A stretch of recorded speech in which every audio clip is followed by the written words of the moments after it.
Bien, on va s'y mettre puisque voilà, on est cadré par cette période de midi. Donc, voilà, heureux de vous voir et de vous rencontrer pour discuter en fait de cette problématique du conflit que nous connaissons, mais peut-être en élargissant un peu le propos, proposerait de réfléchir en trois temps. Dans un premier temps, réfléchir un petit peu au contexte de ce conflit ukrainien que nous connaissons, à la lumière du droit des conflits armés, du droit international humanitaire. Je voudrais le faire de manière très simple, pas du tout comme on le ferait à l'occasion d'un colloque scientifique, mais vraiment en tâchant de manière aussi simple que possible, puisque nous avons toutes et tous des formations différentes, d'aller directement au centre du sujet au travers de quelques questions qui me reviennent fréquemment dans des discussions les plus diverses. Bon. Et donc de tâcher de répondre déjà à ces questions-là. Et puis de nous laisser un petit temps pour des questions-réponses que vous auriez. Et enfin, Madame Dubois de la Croix-Rouge nous fait l'amitié de nous rejoindre. Et je lui céderai à ce moment-là volontiers la parole aussi pour réfléchir un peu à l'action de la Croix-Rouge dans le domaine de la promotion du droit international humanitaire. Ça pourrait peut-être déboucher sur une réflexion que nous pourrions avoir avec celles et ceux que ça intéresse, de voir s'il y a un intérêt à prolonger ce que nous faisons là dans le futur. Vous verrez de temps à autre apparaître ce qui se manifestait déjà ici, c'est-à-dire un QR code. Vous le verrez de temps à autre apparaître au fil de la présentation. Si vous le flashez, puis si vous n'avez pas la possibilité de le faire, je vous donnerai les coordonnées. Il renvoie vers un petit formulaire destiné au campus de Mons, pour celles ou ceux qui auraient l'intérêt d'aller plus loin, d'être tenus informés de ce qu'on pourrait faire dans les temps à venir sur ce type de thématique. Et vous avez, via ce lien aussi en tête de la page, un URL qui vous donne accès au PowerPoint que je vais utiliser ce midi. Voilà, alors je vous propose de commencer sans plus attendre sur quelques questions qui me semblent importantes. Pourquoi me semblent-elles importantes? Parce qu'elles sont destinées à nous permettre de nous faire une bonne idée, de base en tout cas, de certains éléments clés de lecture qui pourraient nous être utiles dès aujourd'hui et dans les temps à venir dans le cadre de ce conflit. Le but sera aussi, vous le verrez, de faire non pas du fact-checking, mais du text-checking pour se dire au fond que disent vraiment les textes. Quelles sont vraiment les règles applicables? Parce qu'on entend dire un peu tout et n'importe quoi, c'est peut-être l'occasion de se dire, au fond, qu'est-ce qui est véritablement le droit international humanitaire dans le cadre qui nous occupe. C'est aussi peut-être l'occasion d'insister sur le rôle de ce droit international humanitaire dans un conflit. Il n'est pas juste fait pour décrypter a posteriori ce qui a bien marché et ce qui n'a pas bien marché. Il est d'abord et avant tout fait pour avoir une influence directe dans le cadre du conflit lui-même, pour influer sur la manière dont on fait se peut, sur la manière dont se développent les opérations dans le cadre du conflit. Je prendrai juste un exemple. À un moment donné, on a entendu dire par les forces spéciales ukrainiennes qu'elles ne feraient pas de quartier, ce qui signifie qu'elles se disposaient à abattre les prisonniers de guerre russes qu'elles feraient une fois qu'ils étaient arrêtés, qu'ils étaient prisonniers. C'est évidemment tout à fait contraire au droit international humanitaire, c'est typiquement un crime de guerre. Et donc le fait de l'avoir dit a fait que ils ont fait machine arrière et qu'on a eu un communiqué disant non, non, bon, les combats seront durs, etc. Mais bien entendu, nous ne tuerons pas de prisonniers de guerre. Donc vous voyez que le fait de le dire, de diffuser ce droit international humanitaire avant les conflits, mais pendant les conflits, est dans une certaine mesure de nature à pouvoir influer sur le comportement des uns et des autres. J'ai pris un exemple ici d'une déclaration ukrainienne, nous verrons d'autres déclarations de l'autre côté aussi, bien sûr, du côté russe, il va s'en dire. Donc voilà, je crois que c'est important, et le fait que nous en parlions, nous, ici, je me dis que, qui sait, l'effet papillon peut parfois jouer également de manière très générale, voire même à l'égard d'un conflit déterminé. Donc je crois que ça vaut la peine d'en parler. Alors, je propose de réfléchir à quelques points spécifiques. Le premier d'entre eux, vous le voyez ici, on utilise parfois, et on voit parfois utiliser des expressions comme opération militaire spéciale. Vous savez que c'est l'expression qu'utilise le président russe, M. Poutine. D'autres utilisent le terme de guerre. En Russie, on ne peut pas du tout utiliser le terme de guerre, et si on utilise le terme de guerre, pour le moment, c'est très mal vu et on risque quelques ennuis. Je dirais que, du point de vue qui nous concerne ici, les mots importent peu. Et je voudrais en prendre pour témoin le fait que l'élément clé de la réflexion, c'est-à-dire la Charte des Nations Unies, en particulier son article 2, paragraphe 4, et chaque fois vous avez un petit écran d'ordinateur qui, en fait, quand vous aurez le PowerPoint à disposition, si vous cliquez dessus, ça vous renvoie au texte dont je parle principalement. Donc, ça vous permet de texte-checker, si vous voulez, le moment venu. L'article 2, paragraphe 4 de la Charte dit que ce qui est fondamentalement interdit dans les relations internationales, c'est l'usage, l'emploi ou la menace de l'emploi de la force. On ne parle pas de guerre, de la force contre l'intégrité territoriale ou l'indépendance politique de tout État ou de toute autre manière incompatible avec les buts des Nations Unies. Donc ce qui est interdit, c'est la force. Et ce n'est pas anodin. Il y avait, avant 1945 et avant la Charte des Nations Unies, il y avait un texte célèbre qu'on appelait le Pacte de Paris ou le Pacte Briand-Kellogg, qui était conçu dans des termes assez similaires. On ne va pas se lancer dans une exégèse ici, mais qui parlait du recours à la guerre qui était interdit. Et puis en 1945, on s'est dit oui, mais on ne veut pas qu'on joue sur les mots. C'est une guerre, c'est pas vraiment une guerre. Donc on a dit ce qui est interdit, c'est l'usage agressif de la force. Donnez à ça toutes les appellations que vous voulez, c'est ça qui est interdit. Donc, ici, dans le cas précis, guerre, opération militaire spéciale, ça n'a fondamentalement pas d'importance majeure. Et des résolutions subséquentes des Nations Unies vont aller dans le même sens. Une résolution célébrissime de 1974 qui définit ce qu'est l'agression l'indique de manière tout à fait claire et indique également qu'aucune acquisition territoriale ou aucun avantage spécial tiré de l'agression ne pourra être reconnu en droit international. Donc voilà quelques éléments qui me paraissent intéressants à mettre en évidence de ce point de vue. Peut-être l'occasion de rappeler aussi que, du point de vue du droit international général, il n'y a que deux hypothèses, pas trois, deux hypothèses dans lesquelles le recours à la contrainte armée au plan international est autorisé. C'est une décision du Conseil de sécurité basée sur les chapitres 6 et surtout 7 de la Charte des Nations Unies. Et là, on sait qu'au Conseil de sécurité joue le veto, bien entendu, des 5 membres permanents. Donc, évidemment, dans le cas présent, ça poserait sans doute un problème.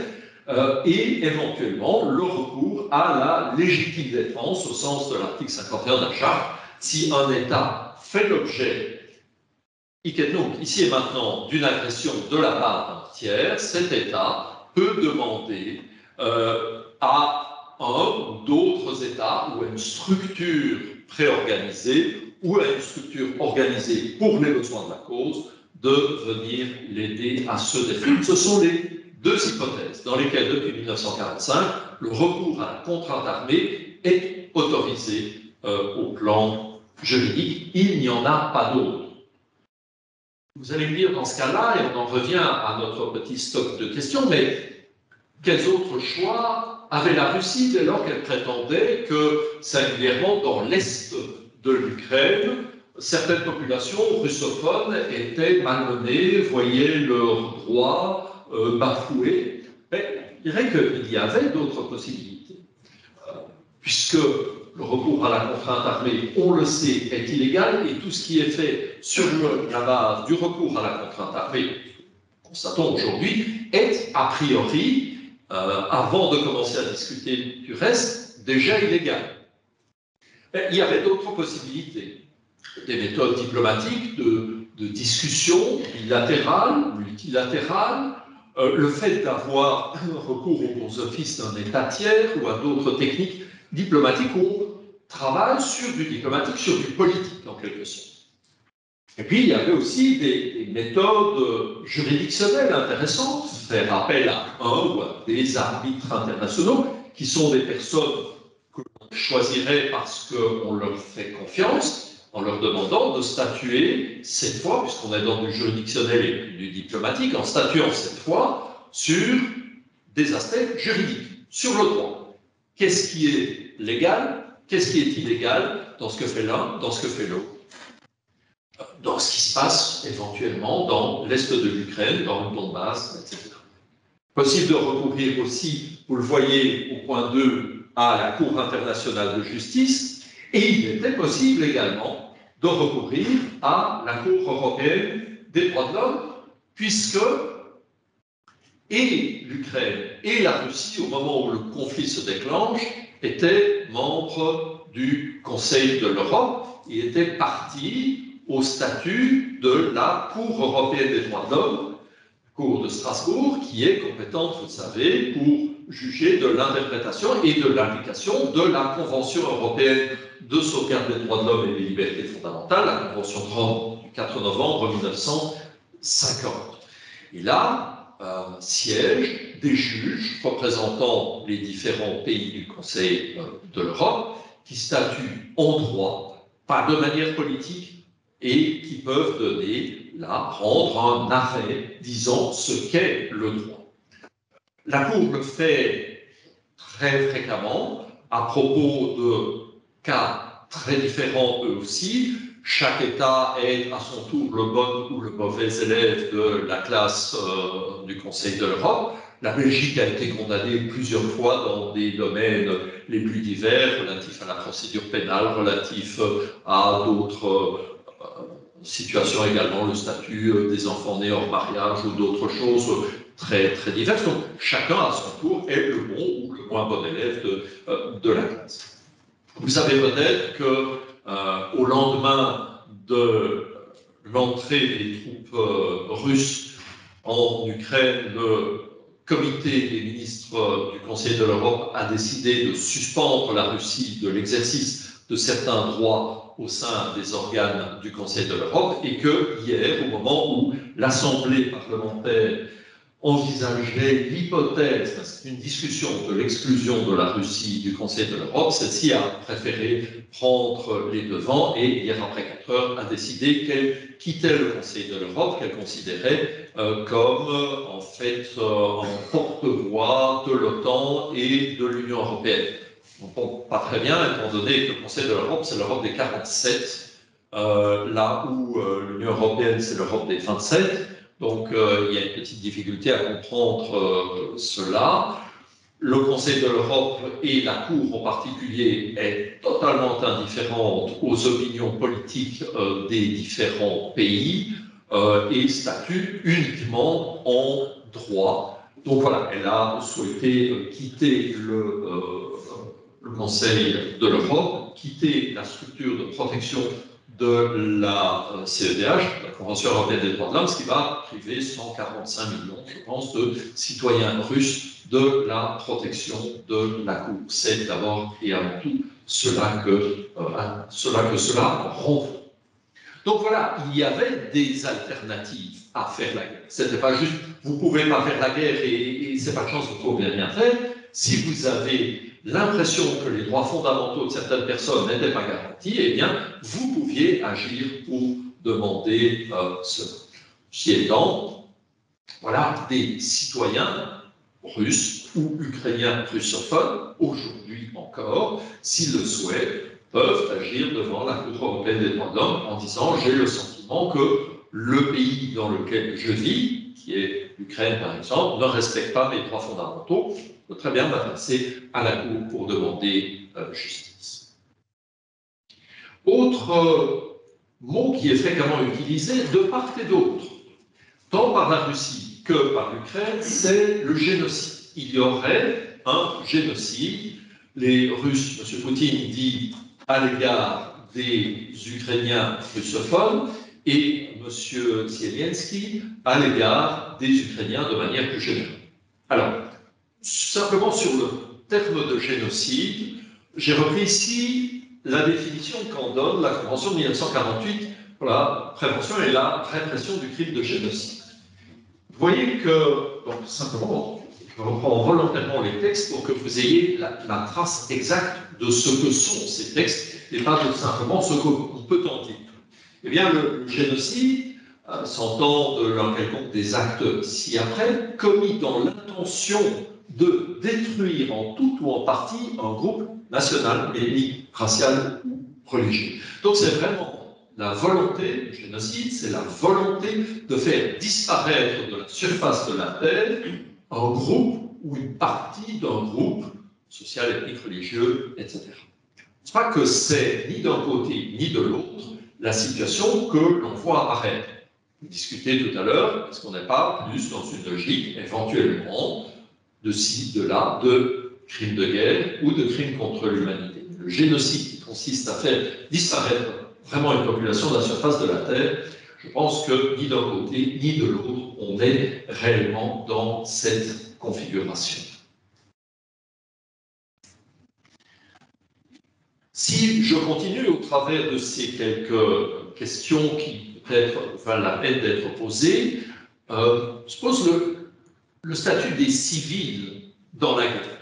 On voit aujourd'hui, hélas, beaucoup de personnes sur les routes, des gens terrorisés dans des caves, dans des abris, dans des maisons, au courant dans les rues. Quid du statut des civils dans une guerre? Il y a là quelques grands principes. Et évidemment, je dois, pour le temps qui est le nôtre, me limiter, je vais dire, vraiment au strict nécessaire. On pourrait aller bien plus loin que je ne le fais ici, mais voilà, nous n'en avons pas l'opportunité ce midi. Il y a quelques grands principes structurants en droit international humanitaire qui valent le détour, tels que par exemple le principe de distinction. Le principe de distinction, on le voit apparaître dans toute une série de textes, et en particulier dans le protocole additionnel 1 aux 4 conventions de Genève du 12 août 1949, et le protocole 1, dans son article 48, dit qu'il faut que les combattants doivent faire la distinction entre la population civile et les combattants, ainsi qu'entre les biens de caractère civil et des objectifs militaires, et que par conséquent, vous le voyez, ils ne peuvent diriger leurs opérations que contre des objectifs militaires. Donc, pas des parts d'habitation, des parts d'immeubles d'habitation, pas contre des cliniques, hein, comme on l'a vu, ou d'autres choses de ce genre. Dans la foulée, ni la population, ni l'article 51 du protocole 1, qui est un article vraiment central, cet article 51, ni la population en tant que telle, ni les personnes civiles ne peuvent être l'objet d'attaques. Sont interdits les actes ou menaces de violence dont le but principal est de répandre la terreur parmi la population civile. Alors là, on est évidemment dans une zone qui est un peu délicate. Nous voyons évidemment toute une série de personnes qui sont absolument terrorisées dans les abris ou ailleurs, des gens en pleurs de tous âges, hommes, femmes, enfants, etc., qui sont véritablement terrorisés. D'abord, la difficulté, ça c'est compromis de négociation quand on rédige un texte tel que celui-là, c'est le but principal est de répandre la terreur. Alors, les uns diront, ben, c'est clair, quand on fait ça, on n'a pas d'autre but que de terroriser les gens. Il n'y a pas d'objectif militaire important. Donc le but, c'est de terroriser les gens pour qu'ils partent et qu'on puisse après ça faire ce qu'on veut. Les autres vous diront, non, ce n'est pas le but. Si les gens ont peur, ils ont peur, et puis voilà. Donc évidemment, selon que vous avez le regard ukrainien ou le regard russe, vous aurez une interprétation un peu différente. Et là, c'est vrai que c'est quand même bon de rappeler que l'usage de la terreur est comme tel quelque chose qui est interdit et qui, éventuellement, ultérieurement, devra faire l'objet d'une analyse, d'un débriefing pour voir ce qu'il en est. Les choses paraissent quand même assez évidentes aujourd'hui. Principe de distinction, principe de proportionnalité aussi. On peut dire, oui, mais on n'a pas voulu tirer dans des immeubles d'habitation, mais il se fait que, voilà, c'est des dommages collatéraux. Ces immeubles étaient là, presque ils étaient là dans le chemin. Bon. Bien, à nouveau, dans l'article 51, une règle dit que des attaques dont on peut attendre qu'elles causent incidemment dommages collatéraux, des pertes en vie humaine dans la population civile, des blessures aux personnes civiles, des dégâts aux biens, ou combinaison de ces pertes et dommages, qui seraient excessifs par rapport à l'avantage militaire concret attendu, doivent être évités. Ça, c'est la distinction entre des civils qui passent dans la rue devant une caserne au moment où la caserne est bombardée. La caserne, c'est un objectif militaire. Malheureusement, il y avait des gens qui passaient dans la rue devant. Ça, c'est du incidemment, mais du incidemment qui n'est pas nécessairement sans rapport avec l'objectif militaire recherché. Par contre, tirer dans un quartier d'habitation ou tirer dans un quartier d'habitation en disant oui, là il y avait une caserne, là il y avait un autre objectif militaire, un pilote de télécommunications, etc. Et au milieu il y avait quelques immeubles habités par des civils. On va considérer que globalement ça fait quand même un objectif et pas de chance pour les civils qui sont au milieu. Non, ça va pas. Là on est clairement en infraction par rapport à cet article 51. Et puis, dans le domaine qui nous occupe, il faut quand même rappeler aussi que la règle qui dit que tout ce qui n'est pas interdit est permis ne vaut pas du tout.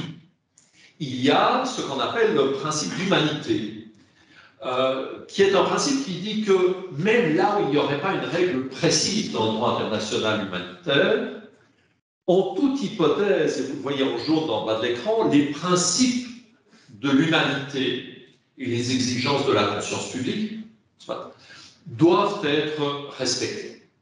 Autrement dit, même si rien n'est prévu, le respect de l'humain, malgré le conflit, doit être à l'ordre du jour. Alors, ce qui est relativement piquant, c'est que cette disposition qu'on voit apparaître ici dans le protocole additionnel 1, on le voit apparaître comme tel pour la première fois, il y a des antécédents, mais comme tel pour la première fois dans la Convention 2 de La Haye de 1899, et elle s'appelle, on appelle la clause de Martens. Alors, Martens, ce n'est pas notre ancien Premier ministre, qui évidemment ne vivait pas en 1899, mais Martens, c'est Friedrich von Martens, qui est en fait un Estonien d'origine, et qui était le jurisconsulte, le conseiller juridique du tsar Alexandre III. Et c'est donc à l'instigation de la Russie que cette disposition a été inscrite dans la Convention de La Haye de 1899 et qu'elle est aujourd'hui reprise dans ce texte-ci, protocole additionnel 1, mais dans d'autres textes également. Donc c'est une disposition qui est d'origine russe. Ça vaut la peine de le rappeler dans le contexte actuel.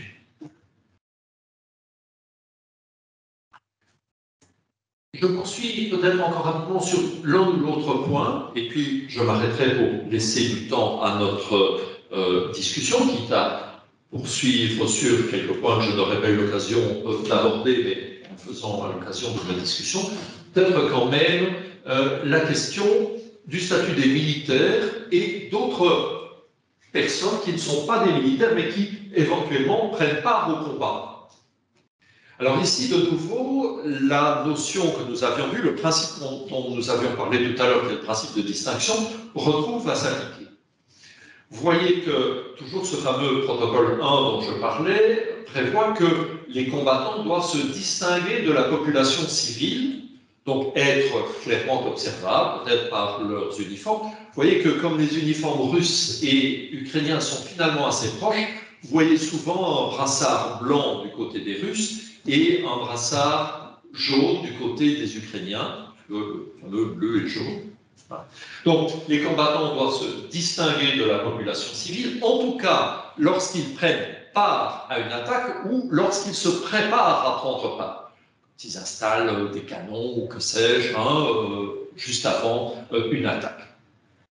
Mais dans certains cas, ce n'est pas toujours possible, parce que, vous savez, des gens qui ne portent pas exactement l'uniforme typique des combattants du pays, parce qu'il n'y a plus les uniformes qu'il faut, parce qu'on a dû reniper les gens comme on pouvait avec les moyens du bord, eh bien, quand ce n'est pas possible, il faut à tout le moins que le combattant, pour conserver son statut de combattant, et donc, à terme éventuellement de prisonnier de guerre, de blessé ou malade, de guerre, etc., il faut qu'il porte ouvertement les armes dans ce même type d'hypothèse. Que les choses soient claires, pour éviter une confusion entre la population civile et les combattants, et qu'à un moment donné, ne sachant plus, on tire dans les deux en disant « je ne sais pas si c'est un civil ou un combattant, et par précaution, je vais quand même tirer dedans ».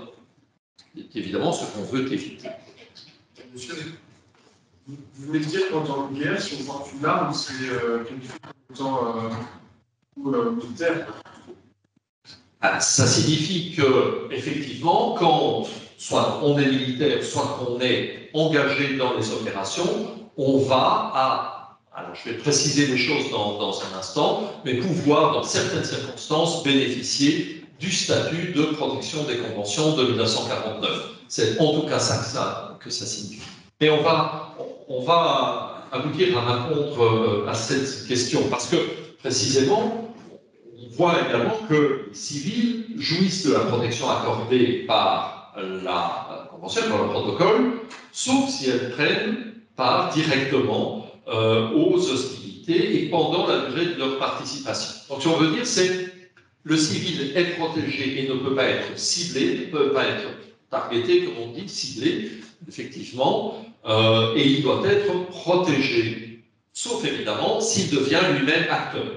Alors là, on fait souvent la distinction suivante, c'est quand a lieu une invasion spontanée, très directe, on n'a pas le temps de se retourner.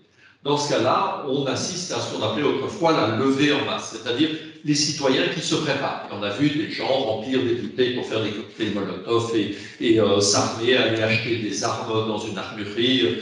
Comment ils vont se fournir en munitions ultérieurement, mais ça, c'est encore une autre chose, notre problème. Dans ce cas-là, c'est ce qu'on appelle la levée en masse, et ces personnes seront considérées comme des combattants.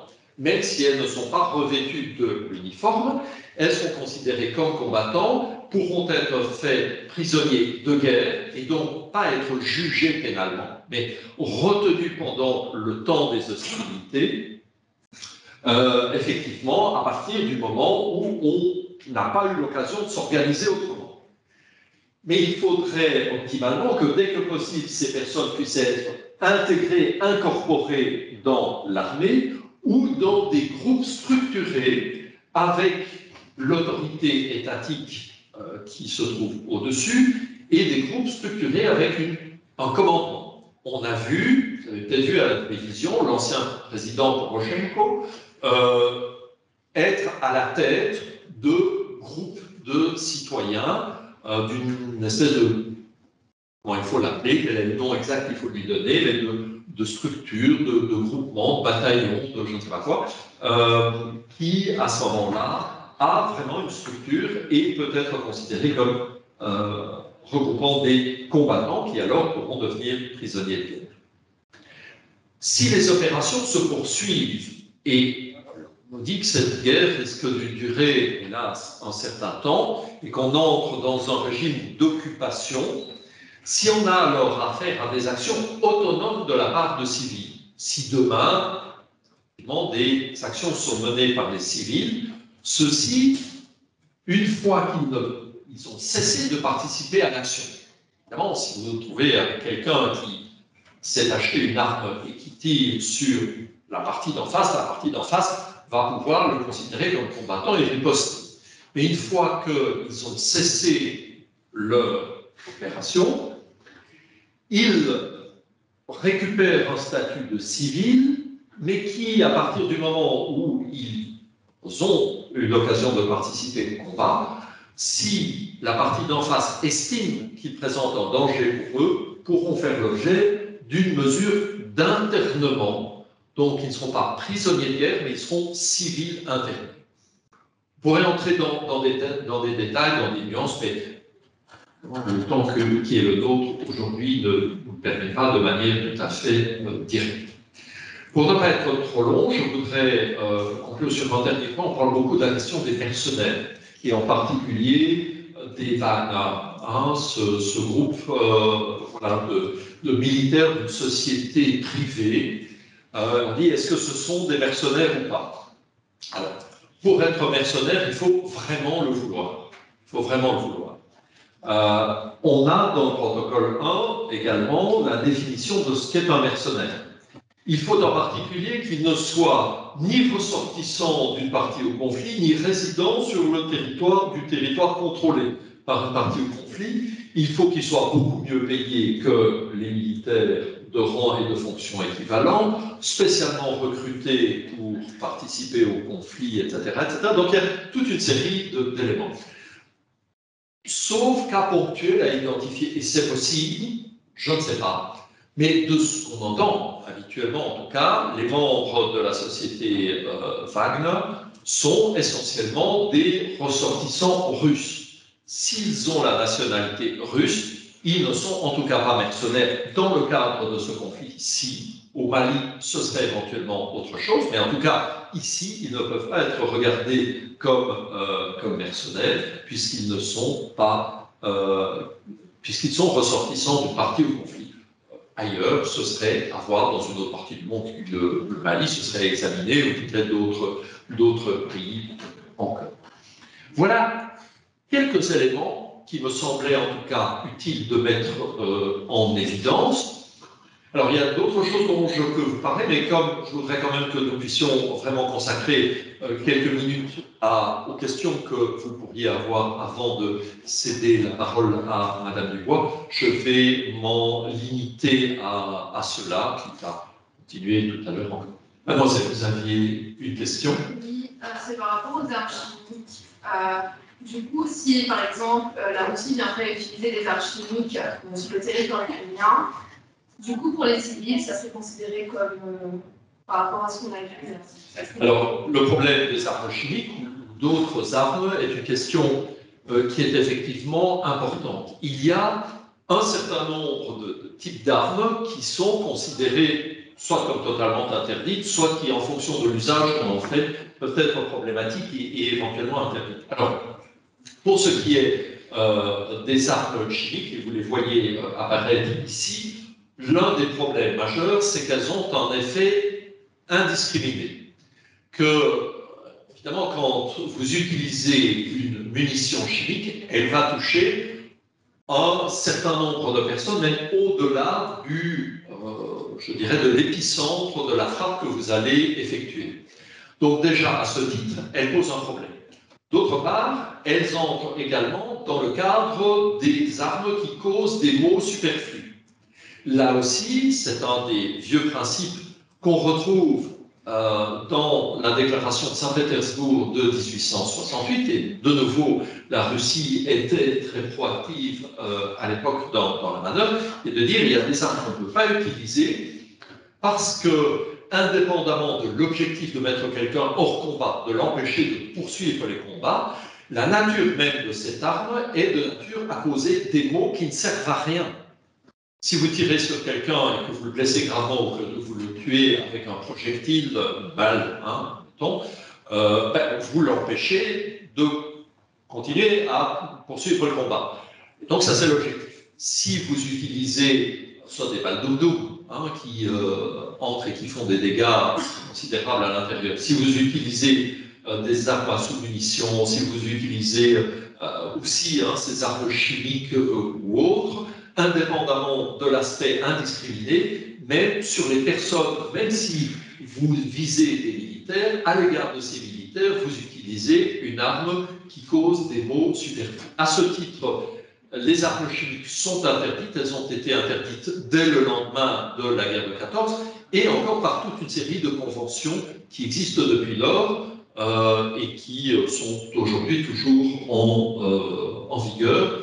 Il y a des conventions, malheureusement, qui ont été adoptées et qui ne sont pas en vigueur ou très peu en vigueur, et en tout cas pas chez les parties au conflit, mais de manière globale, indépendamment même des conventions anti-armes chimiques spécifiques, l'usage de ces armes est de toute façon pour le moins problématique, puisque à la fois elles ont un effet indiscriminé et elles causent des maux inutiles.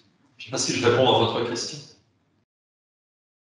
Je ne sais pas s'il y a d'autres questions ou pas. Oui. Oui, je vous écoute. L'Ukraine avait montré son envie de rejoindre l'Union européenne assez rapidement. Il me semble que dans les principes de l'Union européenne, il y a le droit des minorités. Récemment, en 2014 peut-être, un petit peu avant, je pense que c'est ce qui a justifié l'annexion de la Crimée. L'Ukraine avait interdit l'utilisation de la langue russe donc dans le Donbass, il me semble. Est-ce que, à ce titre-là, l'Union européenne, malgré la situation actuelle, pourrait quand même refuser l'entrée de l'Ukraine dans l'Union européenne? Alors, il y a plusieurs éléments. Donc, sur les éléments que vous évoquez, sur la question est-ce qu'on peut utiliser la langue russe, est-ce qu'on ne peut pas l'utiliser, comment, quoi, qu'est-ce, deux éléments. C'est vrai que la question des minorités est quelque chose qui est pris en compte non seulement par l'Union européenne, mais également par le Conseil de l'Europe, et que donc il y a une possibilité d'introduire des recours devant la Cour européenne des droits de l'homme à ce sujet, ou de demander l'intervention d'un comité qui s'occupe particulièrement des problèmes des minorités. Et que cette question du statut d'autonomie des régions de l'Est et la lutte contre la corruption faisait partie des politiques menées précisément par le président Zelensky depuis son élection. Et donc c'est étonnant que ce soit maintenant que cet argument-là arrive, mais bon, ça c'est un autre débat auquel on peut avoir évidemment toutes les opinions qu'on veut. Pour ce qui est de l'adhésion à l'Union européenne, je dirais que vous rappelez des choses que je pense petit à petit nous connaissons bien. Pour pouvoir rejoindre l'Union européenne, il y a des critères qui sont connus, qui sont les mêmes pour tout le monde, qui sont d'être un État européen. On a une petite difficulté à déterminer ce qu'est un État européen, mais soit, pas être trop long, qui respecte la démocratie et l'État de droit. C'est vrai que parmi les difficultés, et on l'a encore bien senti lors du sommet de Versailles il y a quelques jours, d'ici 11 mars, là on a encore un peu de difficultés. C'est une des choses sur laquelle travaillait d'ailleurs le gouvernement ukrainien actuel, c'est la lutte contre la corruption, qui évidemment est de nature à impacter le bon fonctionnement de l'État de droit en particulier, mais aussi la lutte contre certains mouvements mafieux qui existent en Ukraine comme dans d'autres pays, mais ils y sont assez prégnants. Donc là, évidemment, ça pose un problème. Et ça pose évidemment d'autant plus un problème si on envisage de rejoindre relativement rapidement l'Union. Il y a d'autres éléments qui peuvent intervenir. Je vais laisser de côté pour ne pas être trop long. Et puis, il y a une procédure. Il y a une procédure qui est prévue par l'article 49, la candidature à la candidature. Une fois qu'elle est adoptée à l'unanimité, on entame les négociations et on aboutit en fin de parcours à un acte éventuellement d'adhésion. Et ça prend du temps, une dizaine d'années pratiquement. Et il n'y a pas de procédure accélérée.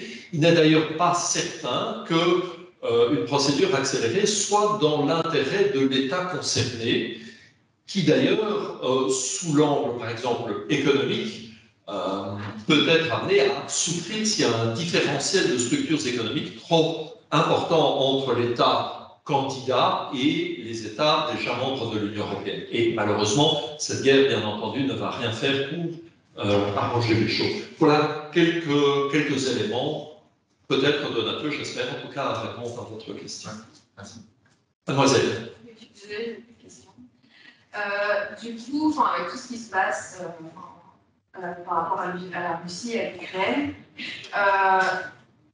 est-ce que vous pensez que l'Europe, du coup, serait beaucoup plus favorable à rediscuter de la défense européenne? Alors, c'est une question qui est plus juridique, celle-là, mais une chose est sûre, on a beaucoup parlé de la défense européenne depuis les années 50, depuis 1952, le projet de communauté européenne de défense. La difficulté majeure était que tout le monde avait en fait des intérêts différents. Et que donc, voilà. Alors je pense que des choses que M. Poutine aura réussi à réaliser, c'est à renforcer le sentiment d'appartenance des Européens et leur volonté d'avancer dans ce domaine-là. Il aura réussi probablement aussi à renforcer l'OTAN et peut-être même la cohésion interne à la société ukrainienne. Mais ça, c'est un autre. Ça, j'avais une double question sur la légitime défense. Pour que ça m'intéresse que vous précisez un peu le concept. Donc, la question est celle-ci. La Russie pouvait-elle se sentir attaquée et donc invoquer la légitime défense et l'a-t-elle fait? Et de l'autre côté, l'Ukraine pouvait-elle, au nom de la légitime défense, faire appel à l'OTAN? Parce que j'ai prévu qu'un État attaqué pouvait légitimement faire appel à une aide. Alors, cette question de la légitime défense est importante et des deux côtés. Est-ce que la Russie pouvait prétendre être dans une situation de légitime défense? L'article 51 de la Charte évoque la situation où un État est l'objet d'une agression armée, une attaque, une agression armée de la part de quelqu'un d'autre. La question est-ce qu'on a observé que des troupes ukrainiennes étaient en train d'agir sur le territoire de la Russie? Donc je pense que là, la réponse est non. Maintenant, par rapport à cette question, international, on peut faire intervenir deux autres notions. C'est la notion de légitime défense préemptive et de légitime défense préventive. La légitime défense préemptive, c'est la situation où il y a une menace qui est imminente, c'est clair que ça va se déclencher, mais on ne sait pas encore exactement quand. Et là, on peut intervenir. Prendre l'exemple de la goutte d'eau qui perle au bas d'une feuille, on sait qu'elle va tomber à un moment donné. Alors, les scientifiques nous diront non, il y a toujours une petite probabilité qu'elle remonte. Mais enfin, a priori, on sait qu'elle va tomber, mais on ne sait pas quand. Pour Pearl Harbor, par exemple, en 1941, on sait qu'il y a eu un problème de communication. Mais s'il n'y avait pas eu ce problème de communication, est-ce qu'il fallait attendre que la première bombe japonaise tombe sur le premier navire américain pour que celui-ci puisse riposter? Si les escadrilles aériennes de l'armée de l'air japonaise étaient en route en direction de Pearl Harbor, est-ce que les Américains ne pouvaient pas agir de manière immédiate? Mais il faut qu'il n'y ait pas de doute sur le fait que l'attaque va se produire. Je ne pense pas qu'on est dans ce cadre-ci. Ce qui est alors la légitime défense, donc préemptive et préventive, c'est agir bien avant, en se disant on va taper dessus, comme ça au moins on est sûr que le problème est réglé et qu'il ne pourra pas nous taper dessus ultérieurement. Ça c'est quelque chose qui n'est pas admissible, parce qu'à ce moment-là, comment juger déjà de la proportionnalité de la riposte par rapport à une attaque qui n'a pas encore eu lieu, et comment ultérieurement reprocher à quelqu'un d'autre de faire ce qu'on a fait soi-même dès le départ. Ça c'est d'un côté. Alors de l'autre côté, est-ce que ta question portait aussi sur le fait de savoir si l'Ukraine pouvait demander l'aide de l'OTAN? Alors de l'OTAN comme telle, c'est difficilement imaginable dès lors qu'elle n'est pas membre de l'OTAN. Avec l'article 5 du traité de Washington, enfin de la charte institutive de l'OTAN, prévoit que c'est à l'égard de ses membres que l'on agit. Ceci étant, la légitime défense peut postuler que l'on fasse appel à qui on veut par ailleurs, dès lors que qui on veut est prêt à venir porter assistance à celui qui est attaqué. Donc il n'y aurait pas d'obligation de l'OTAN d'intervenir, il y a une possibilité d'intervenir. Mais évidemment, on sait très bien que si on met le doigt dans cet engrenage-là, les choses risquent de prendre une ampleur encore toute différente. Voilà, alors je regarde un petit peu ma montre. Peut-être que certains ont cours à 45, je ne sais pas si c'est le cas. Je voudrais alors conserver votre question peut-être pour tout à l'heure, juste après. Et je m'en voudrais de ne pas passer quand même la parole maintenant à Madame Dubois pour nous dire quelques mots de l'action de la Croix-Rouge dans le domaine humanitaire, quitte à ce que nous poursuivions notre discussion ultérieurement encore.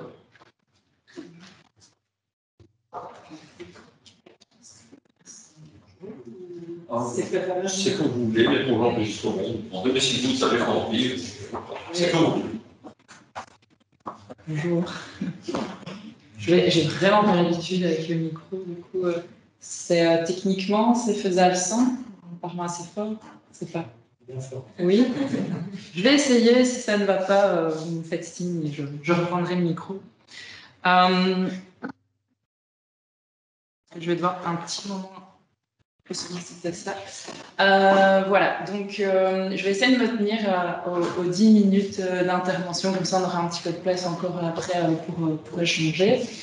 Et je remercie évidemment le professeur monsieur Louis Lehardy de Beaulieu pour l'invitation et l'UCL.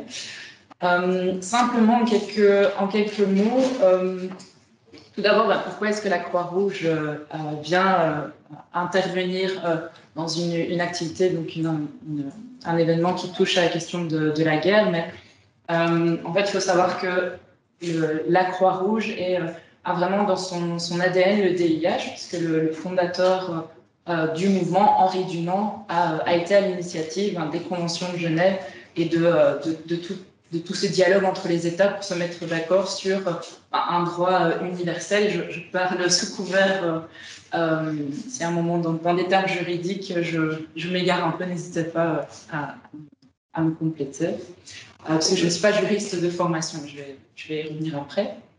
Donc il y a vraiment ce lien entre le DIH et la Croix-Rouge qui est très très fort. Et qui explique aussi que nous soyons impliqués dans la diffusion du DIH, donc DIH ou droit des conflits armés. Une chose importante, je pense aussi quand on parle de la promotion du DIH, si vous permettez, tout le monde m'entend bien? Oui. Je vais vous lire juste un petit extrait des conventions de Genève. Ça prend une petite minute. Donc, les hautes parties contractantes s'engagent à diffuser le plus largement possible en temps de paix et en temps de guerre, donc ce texte, de telle manière que les principes en soient connus de l'ensemble de la population, notamment des forces armées combattantes. Donc, en fait, on voit ici, dans le cadre de la mise en œuvre du DIH, il y a toute une dimension préventive qui est cette diffusion du droit international humanitaire. Et donc l'État belge, quand il a signé ces conventions de Genève, non seulement il s'engage à respecter ce droit, à le faire respecter. Donc dans tout son travail aussi diplomatique, il y a cet aspect, pas seulement le respecter dans les frontières de la Belgique, mais aussi travailler au respect extérieur et aussi à le diffuser. Donc le diffuser, pas uniquement en temps évidemment de guerre, mais en temps de paix. Et on pourrait dire quelque part qu'à travers les échanges qu'on est en train d'avoir, on participe à cette mise en œuvre du DIH dans sa dimension prévention. Et donc le rôle de la Croix-Rouge de Belgique, ici, c'est simplement le fait que nous avons été mandatés par l'État belge et nous avons reçu ce mandat de diffusion. Et donc moi, mon travail, c'était vraiment au sein d'une équipe, donc d'un service qui s'appelle le service ECM-DIH, c'est de participer à cette diffusion auprès de différents publics. Donc, j'ai des collègues qui sont juristes, qui notamment forment des futurs militaires à l'école royale militaire, qui forment des futurs magistrats, des avocats. Et moi, mon travail, c'est d'aller à la rencontre de la jeunesse et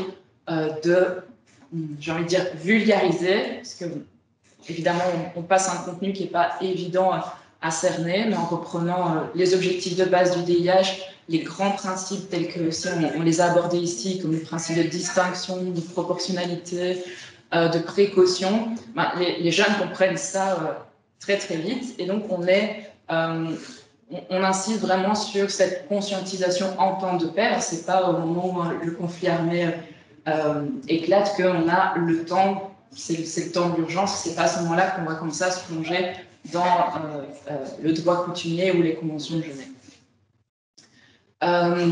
Voilà, donc il y a plusieurs étapes aussi dans mon travail. J'ai aussi une partie où je ne travaille pas toute seule, je recrute des volontaires qui sont formés aux bases du DIH et qui ensuite viennent avec moi à la rencontre des jeunes, que ce soit dans les écoles, des maisons de jeunes. Enfin, ici aussi, c'est ce que je suis en train de faire. On a plusieurs outils pour rendre ce DIH plus accessible.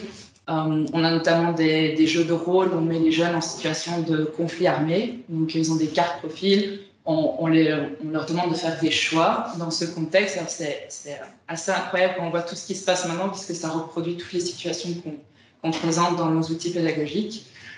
Et ensuite, après ce temps d'animation, on a toujours un débriefing, on a des débats, des échanges. Donc on essaie pas d'arriver en donnant un cours de DIH, mais vraiment de repartir des questionnements des jeunes. Voilà, peut-être la dernière chose, donc c'est la raison aussi pour laquelle je suis ici, c'est que je suis à votre disposition si dans le cadre de vos activités estudiantines, vous aviez envie de vous saisir de cette actualité brûlante et de proposer peut-être, voilà, on va laisser l'espace par rapport à ça, mais de proposer des événements de sensibilisation, que ce soit d'autres étudiants ici sur le campus ou à l'extérieur. Donc il y a déjà des expériences qui se sont déroulées sur d'autres campus de cellules DIH qui organisaient, que ce soit des conférences, des débats, des projections de films. L'idée vraiment à chaque fois, c'est pas de donner un cours de DIH, mais c'est d'avoir cet éclairage-là et on parlait de l'effet papillon tout à l'heure, on a simplement planté des graines, à force d'en planter, on participe à un plus grand respect de la dignité humaine en temps de guerre et ça commence ici en fait et en temps de paix. Voilà, je peux m'arrêter là, comme ça on va laisser la place Parfait. aux échanges. Merci beaucoup de cet élément complémentaire important. Vous voyez, je vous l'ai dit, mais peut-être certains d'entre nous sont-ils arrivés en cours de route. Si vous êtes intéressé à avoir des informations sur les activités que nous pourrions mener sur notre campus, soit une projection de film, une conférence avec un conférencier extérieur qui pourrait venir nous éclairer sur un point ou sur un autre. Bref, si vous avez un intérêt pour ce genre de choses, ou que vous pensez que vous connaissez quelqu'un qui pourrait avoir un intérêt pour dans notre communauté universitaire au sens large, j'ai mis en ligne donc ce petit formulaire qui permet de dire tiens, je suis intéressé éventuellement par ça, ça me permet de cibler de manière plus spécifique les personnes potentiellement concernées. Derrière ce slide, je rappelle aussi que vous avez, derrière ce QR code ou cette URL, vous avez également un lien vers la présentation que j'ai utilisée avec les petits écrans qui pointent directement vers les textes de droit international et ou de droit international humanitaire pertinents au regard de ce dont nous avons parlé ici. Alors, au-delà, je vois qu'il est 2h moins le quart. S'il y a encore des questions, une envie de dialoguer, voilà, tant Madame Dubois que moi-même avons encore un peu de temps à vous consacrer, enfin, très, très volontiers. Si d'autres ont justement pour maintenant et doivent s'éclipser, eh bien, faites-le sans problème. Chacun se sent tout à fait libre. En toute hypothèse, moi je suis très heureux de vous avoir vu ou revu pour cette petite discussion et donc voilà, peut-être à une prochaine fois, mais voilà, donc celles et ceux qui veulent y aller, ils y vont tout à fait à leur aise. Ceux qui veulent continuer peuvent poser encore une autre question. Je vous écoute.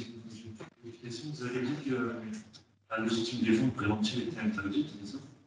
Attendez, parlez suffisamment fort si vous voulez bien. La légitime défense préventive est interdite. C'est ce que vous avez dit. Oui. Pourtant, si on veut bien, les États-Unis avaient utilisé ça comme excuse pour son conflit contre l'Irak, notamment On vous avait dit comme quoi l'Irak possédait des armes de destruction massive, donc une arme chimique. Et puisque cette assassin s'avérait être fou, pourquoi il n'y a pas eu de sanctions, notamment des États-Unis ou des autres? Ah, ça, c'est un grand débat, et en particulier qui a trait à l'état de fonctionnement de l'État irakien, qui aurait pu éventuellement s'en faire valoir. Ça peut être aussi en lien avec l'acceptation, la non-acceptation par les États-Unis de la juridiction de la Cour pénale internationale.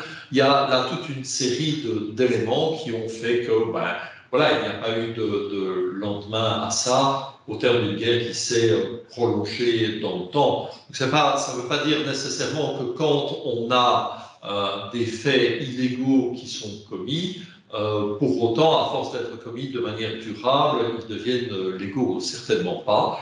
Alors maintenant, pourquoi il y a parfois des sanctions, pourquoi il y en a parfois pas, ben, là, il y a des éléments, à la fois deux, trois, pardon, il y a des éléments politiques qui peuvent jouer, qui peuvent expliquer cela. Ce n'est pas nécessairement optimal, mais c'est la réalité des faits. Voilà, je ne sais pas s'il y a encore quelque chose de spécifique. Oui. On entend souvent parler d'hôpitaux ou de crèches qui sont attaqués par les Russes. Et les Russes utilisent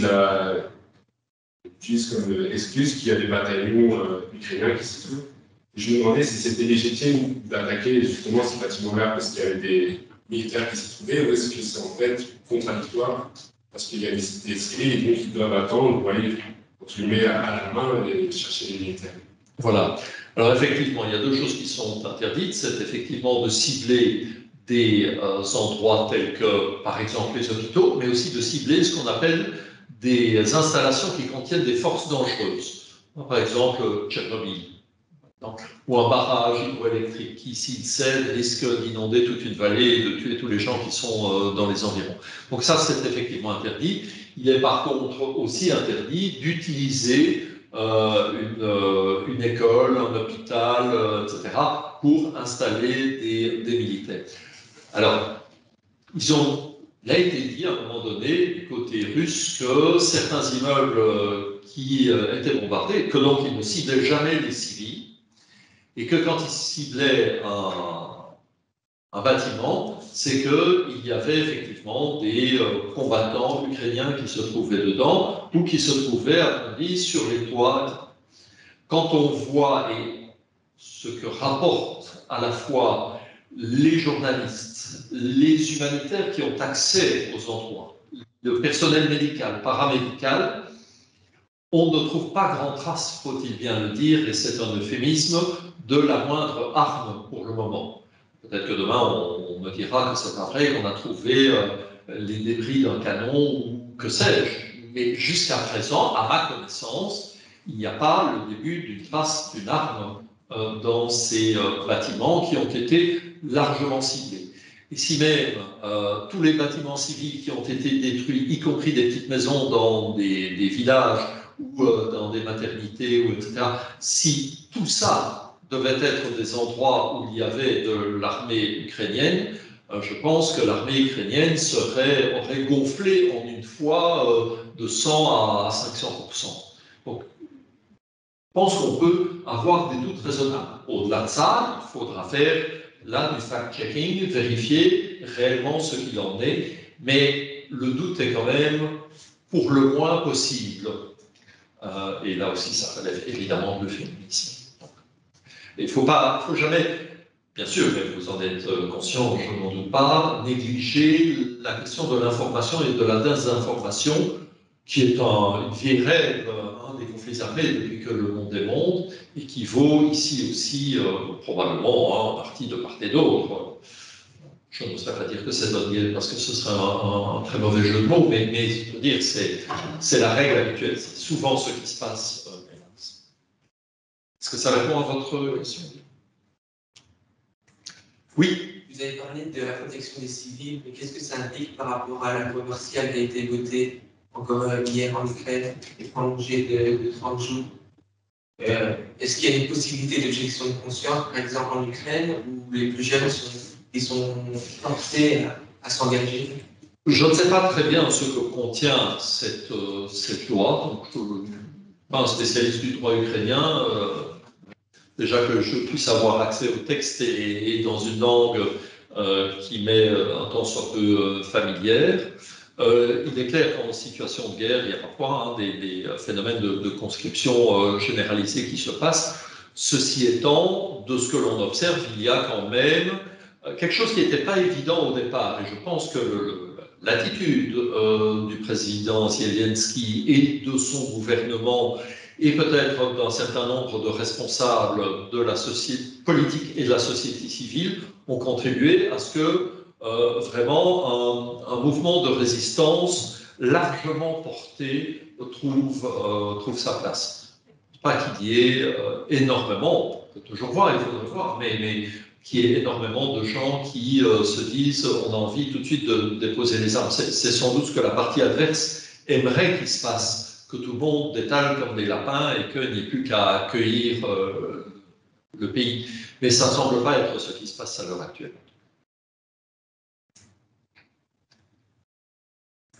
Voilà, je ne sais pas s'il y a d'autres choses encore. Si tel n'est pas le cas, donc je vous rappelle qu'effectivement, on a la possibilité encore de se retrouver autour de débats de ce type ou d'autres. Après la guerre, il faudra parler de la question du statut de l'Ukraine au plan international, de la question des réparations. C'est une double question, c'est la réparation des dommages causés, matériels et moraux, et la question de la justice pénale internationale. Et là, il y a encore évidemment pas mal de choses à analyser, mais on aura peut-être l'occasion d'y revenir.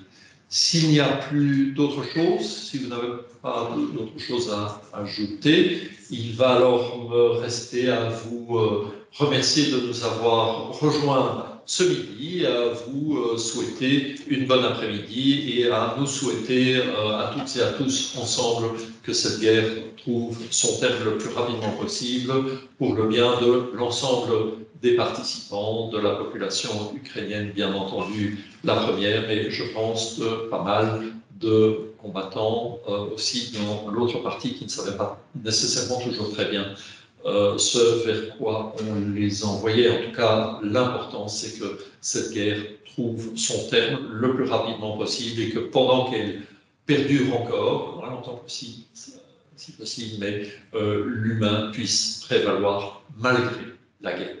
Voilà. Merci beaucoup et très bon après-midi à tous.